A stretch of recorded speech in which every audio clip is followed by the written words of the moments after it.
என்னக்கா நான் வரதுக்குள்ள ஆரம்பிச்சிட்டீங்க? தங்கை, எப்போதும் நிகழ்ச்சிய கரெக்டா தொடங்கிடணும். பாத்தியா எல்லாரும் எவ்வளவு ஆர்வமா காத்திருக்காங்க. நீ லேட்டா வந்துட்டு என்ன சொல்றியா? அக்கா நான் லேட்டா வந்தாலும் லேட்டஸ்டா வந்திருக்கேன்க்கா. நம்ம லேட்டஸ்டான விஷயத்த சொல்ல போறது இல்ல. சுமார் 2000 வருஷத்துக்கு முன்னாடி சரித்திர நாயகராக பிறந்த நம்ம இயேசு சாமி பத்தி தான் சொல்ல போறோம். சரிக்கா சொல்லுங்க சொல்லுங்க, நானும் கேட்டுக்கிறேன். அதாகப்பட்டது அந்த காலத்திலே ரோம பேரரசு அகஸ்டஸ் சீசரும் ஆமா. யூதேயா நாட்டை ஏரோது மன்னரும் ஆமா. ஆட்சி செலுத்திய அந்த காலத்திலே ஆஹா. கலிலியாவில் உள்ள நாசரேத்தில் வாழ்ந்த மரியா என்னும் கன்னிக்கு வானதூதர் தோன்றினார். மரியா வானதூதரை கண்டு அஞ்சினார்.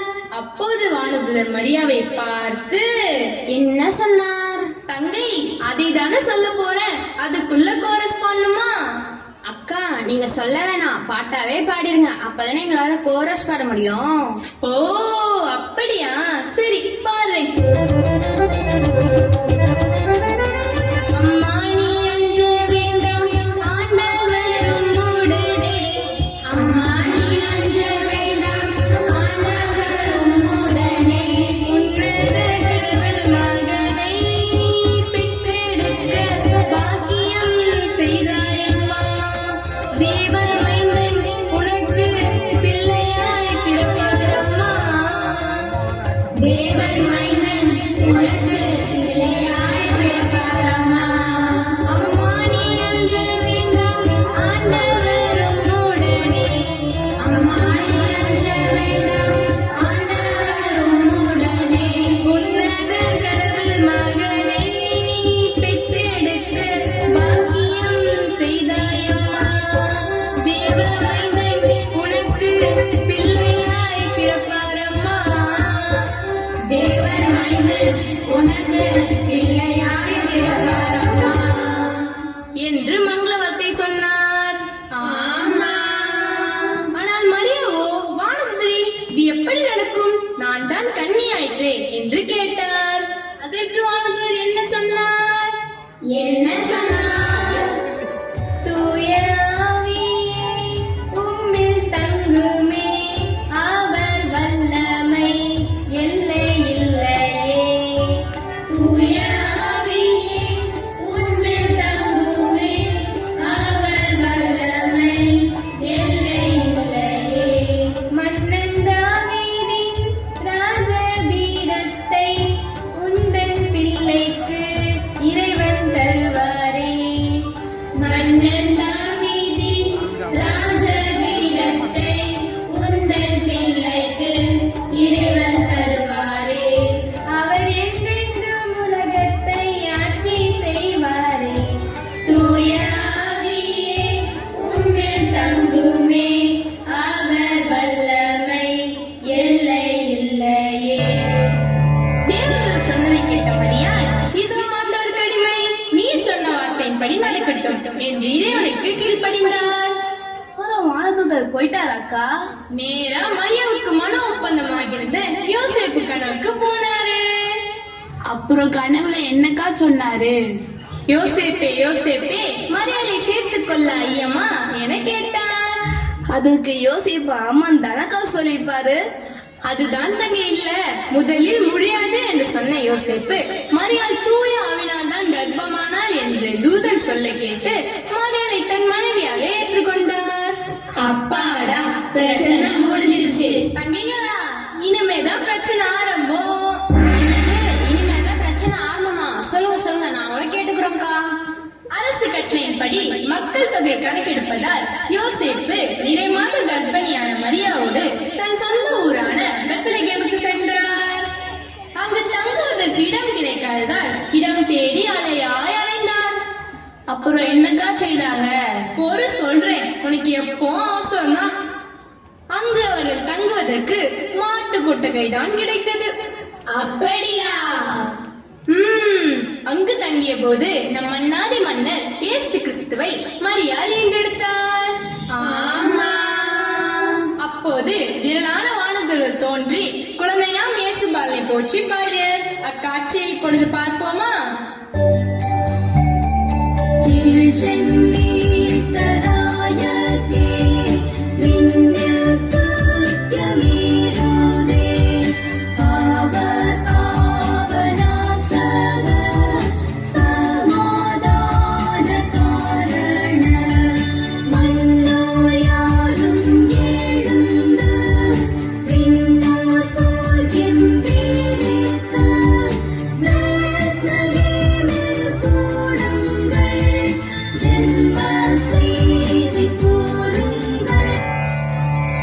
என்று கோரஸ் பாடினாங்க.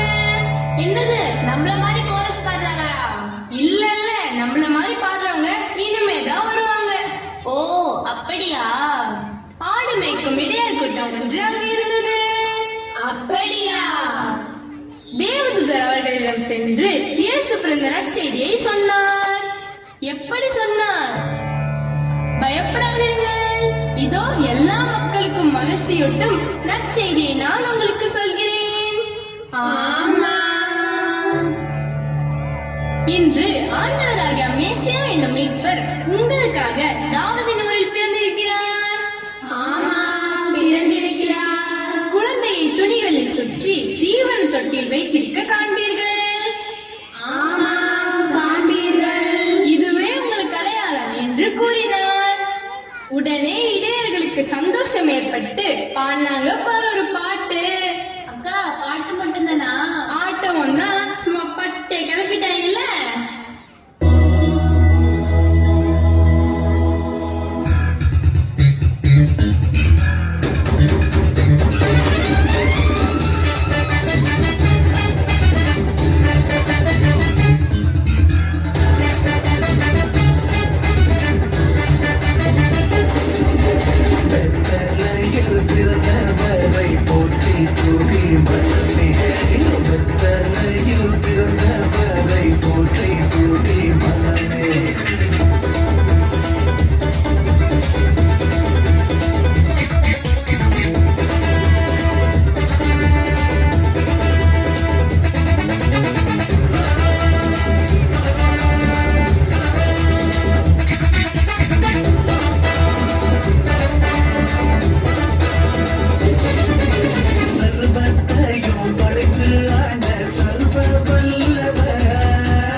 என்னக்கா ஏசுசாமி பெரிய ராஜான்னு சொன்னீங்க, மன்னாதி மன்னன்னு சொன்னீங்க, மாட்டு கொட்டையில போய் பிறந்துட்டாளேக்கா, என்னக்கா?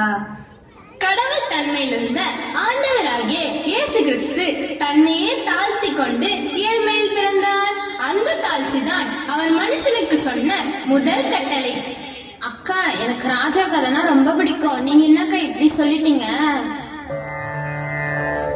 நம்ம இயேசு சாமி பிறந்த நேரத்துல ஆமா, அழகான வால் நட்சத்திரம் ஒன்று வானத்தில் தெரிந்தது. கீழ்திசை நாட்டில் இருந்த 3 அரசர்கள் அதை கண்டு மேசியா தோன்றிவிட்டார் என உறுதி செய்து அவரை பார்க்க பயணம் செய்தார்கள். அப்படியா? அவர்களுக்கு வழிகாட்டிய வால் நட்சத்திரம் ஏரோது ராஜாவின் அரண்மனைக்கு அருகில் வந்ததும் மறைந்து விட்டது. அப்புறம் இயேசு பிறந்த இடத்தை எப்படிதான் கண்டுபிடித்தார்கள் அக்கா? அதுவா, அவர்கள் ஏரோது மன்னன் அரண்மனைக்கு சென்று இயேசுவை குறித்து விசாரித்தனர். ஆமா. அதை கேட்ட ஏரோது மன்னன் கோபமடைந்தான். அப்படியா? அப்புறம் என்ன நடந்தது அக்கா? ஏரோது வேத பாரகரை அழைத்து கேட்டார். அப்படியா? அதேனென்றால் இயேசு யூதேயாவில் உள்ள பெத்லகேமில் பிறப்பார் என்று கூற, ஆஹா. அதை கேட்ட ஏரோது இப்படியாக,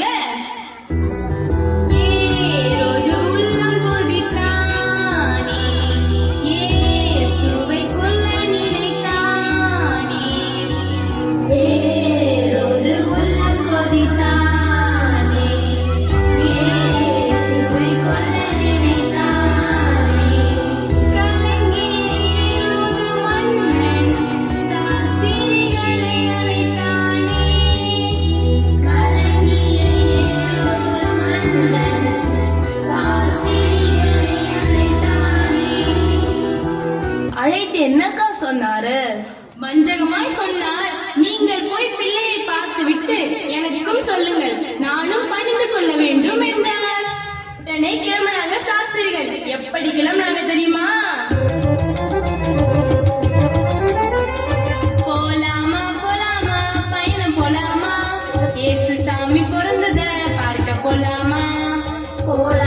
போலாமா பயணம் போலாமா இயேசு சாமி பிறந்தத பார்க்க போலாமா போலாமா போலாமா பயணம் போலாமா இயேசு சாமி பிறந்தத பார்க்க போலாமா என்று பாடிக்கிட்டே போனாங்க சாஸ்திரிகள். எப்படி அழகா போனாங்க தெரியுமா? என்னென்ன கொண்டு போனாங்க தெரியுமா? அந்த காட்சியை இப்பொழுது பார்க்கலாமா? ஆஹா ராயர் மூவர் தேசம் வீட்டு வந்தோர் வெகு தூரம் கையில் காணிக்கைகள் கொண்டு பின் செல்வோம் நட்சத்திரம் ஓராவின் ஜோதி நட்சத்திரம் ஆச்சரிய நட்சத்திரம் மீட்கும் வழி காட்டிச் செல்லும் உந்தன் மங்கா வெளிச்சம்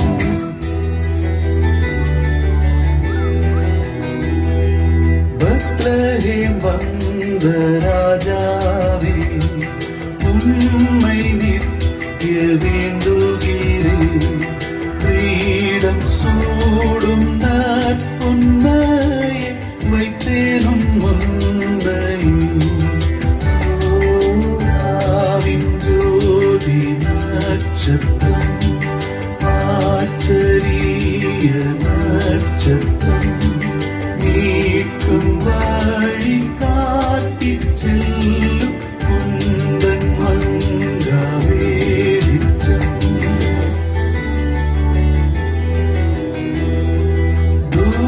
தூபவர்க்கம் நானிவே தெய்வமென்று தெரிவித்தேன் ஜபதூபம் ஏறெடுப்பேன் உம் பாதம் பணிவேன் ஓராவின் ஜோதி நட்சத்திரம் ஆச்சரிய நட்சத்திரம் மீட்கும் வழி காட்டிச் செல்லும் உந்தன் மங்கா வெளிச்சம் பார்த்தீங்களா ஏசப்பாவை யார் யாரெல்லாம் வந்து பார்த்தாங்கன்னு? இப்போ தெரியுதா நான் ஏன் ஏசப்பாவை மன்னாதி மன்னன் ராஜாதி ராஜன் சொன்னேன்னு? ஆமாக்கா இயேசு பிறந்த கதையை கேட்டது ரொம்ப சந்தோஷமா இருக்குது. சரி, இப்போ கோரஸ் பாடி எண்டு கார்டு போட்டு முடிச்சிடலாமா?